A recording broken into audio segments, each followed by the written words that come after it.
Today, I want to talk about, and I'm going to use some notes today because there's so much detail that I want to give you, but today we're going to talk about 4 leadership styles. We're going to talk about the strengths that each of these 4 leadership styles bring.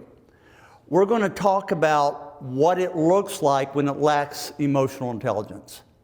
And then we're going to see what it looks like when you're really sabotaging yourself. You've got to be careful if you are what we call an authoritarian or a dominant leader. Now, what we mean by here are the needs of an authoritarian leader. This is what they need to feel safe. They need movement. They need forward movement. And if things feel stuck or if things aren't getting done and it feels like the team is just not moving forward, they absolutely are threatening to go into a sabotage pattern. They hate being controlled by outside circumstances, and they also do not suffer fools. Incompetence drives them crazy. Now, here are the strengths that an authoritarian leader brings to the table. They can move a team forward. They can bring energy to the team and say, come on, you guys, we got to go up this mountain. Come on with me, let's climb that thing. And so they can allow a team to have motivation to do things that are outside of their comfort zone. They can create confidence in a team. An authoritarian leader can bring clarity. They take charge. They're decisive. They're inward directed. They trust their gut. And they don't have to have 100% of the information before they make a decision. They're very intuitive leaders. They're clear. They're concise. They're big picture. They're outwardly secure, and they dislike indecisiveness. You ever been around a leader like that? Now, so here's the challenge. If a leader is not self-aware, is not able to read a room and modulate their leadership style, they will become ineffective in their style. And so here's what they look like. Here's what an authoritarian dominant leader looks like when they're not focused on the people in the room. What are they thinking? They're not reading them. They're not adapting them. In fact, they have no clue of what's going on in the room because they're so much into their own words. What does an authoritarian look like when they really are in complete backup style? When they are at a place that they're so, they have no clue of how they're coming across, they're actually cutting their nose off despite their face. They're not only ineffective, they're going backwards. They're not only ineffective, they're losing trust very quickly. They're not only ineffective, that they are losing the locker room. And what do they look like? This is when a leader, authoritarian leader, feels unheard, unappreciated. They're tired. They have a lack of balance in their lives. They will go from being authoritarian to a dictatorial steamroller. In a dictatorial steamroller, I lose empathy. I begin to dictate orders. I micromanage. I mandate. I don't ask people what they're thinking. I'm going to tell them how they need to think. And when a leader is in that place, gang, they're not leading. Why? Why aren't they leading? Because no one's following. You can reset yourself when you've been in this place. I know that for a fact because that's where I was. It's painful. You have to take responsibility. You can't be defensive. But an authoritarian leader in a backup place is not a leader. You guys with me? Now, there's a second leadership style that I want to talk about, and I want to talk about the persuasive influencer leader. They want agreement. They crave consensus. What they hate is a lack of appreciation and being excluded from the dialogue.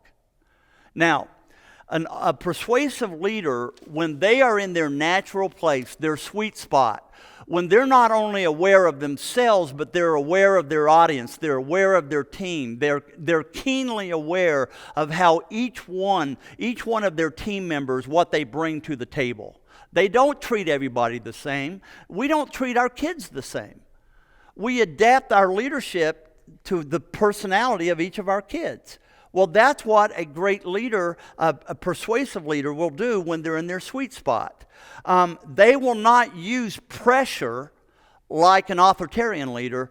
They'll use information, mentoring, and teaching. They are also skilled at reading the room.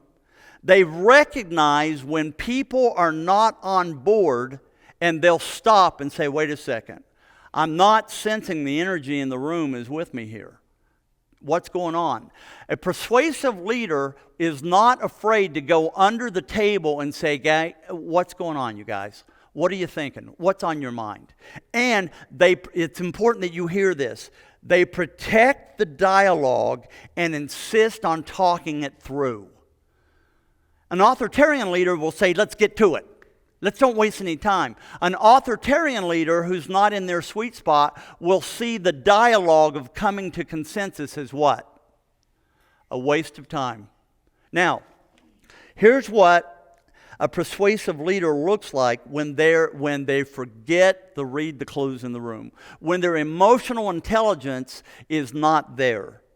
They never get to a decision. They start becoming, Tracy, this is Tracy's notes. They start becoming talky, and no listen. They feel that the room is not moving enough, so they start overselling an idea instead of letting the dialogue take its natural place. And they start, when they're in that place, they take feedback as a personal attack. They become a people pleaser, and they can fall into victim mode of not being appreciated. Oh, and when a persuasive leader is in that place of lacking emotional intelligence, their meetings will look like war stories and going down rabbit holes. The third kind is caretaker or persistence. A caretaker or a persistent leader is someone on your team that they're just like the turtle. They just keep going. And when you give them a responsibility, they will own it. They will adapt to the pace of the leader, and they have grit. They just keep at a task until it gets done. They're dependable. They have high trust because they follow through with their commitments. And they are often the folks who are the quietest on a team, but they are the glue of a team. Here's what they start looking like when they begin to leave their social clues and their emotional intelligence at the door. They start managing situations. They start dancing on eggshells. They begin to capitulate to keep the peace. They withdraw from dialogue. They don't deal with issues, and they become people pleasers more than anything else. The fourth one is the procedural or compliant leader. This is the leader who lives by all the rules. This is the leader who is your by-the-book leader. This is the leader who stays by policy and procedure. This is the leader who needs SOPs all over the place.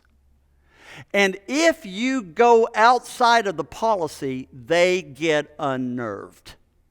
And these are the leaders that are really afraid of thinking outside the box. Well, you say, well, what value does that kind of person bring to a team? Here's what they bring to a team. They can slow down a team appropriately when it's moving too fast. And they can ground a team. But when they lack social, emotional intelligence, they start over-explaining things. They start providing a million reasons and proof why we ought not to do that.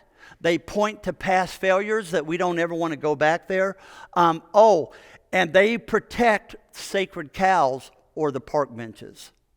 A sacred cow is a person that everyone knows is everybody is walking around eggshells, and you're not about to touch that person because you've seen other people try to take that issue on, and they got squashed like a bug. And you all, as a team, you have to get to the point that you're not afraid, artfully but decisively address the sacred cow issues in your team. And a procedural or a compliant leader will keep that from happening if they're not in their best place. And their sabotage level is that they must be right. They go into lawyer mode. They will tell you 50,000 reasons why you're wrong and they're right. And you don't feel respected. And you feel like they're trying to make you feel stupid. Now, and in all four of those modes, when you lack emotional intelligence or you go into your kid mode, again, you're not leading. You're actually going backward. Now, here's the question as we wrap this up. How do you keep the kids from showing up at work? How do you keep people from going into their sabotage pattern, their backup style?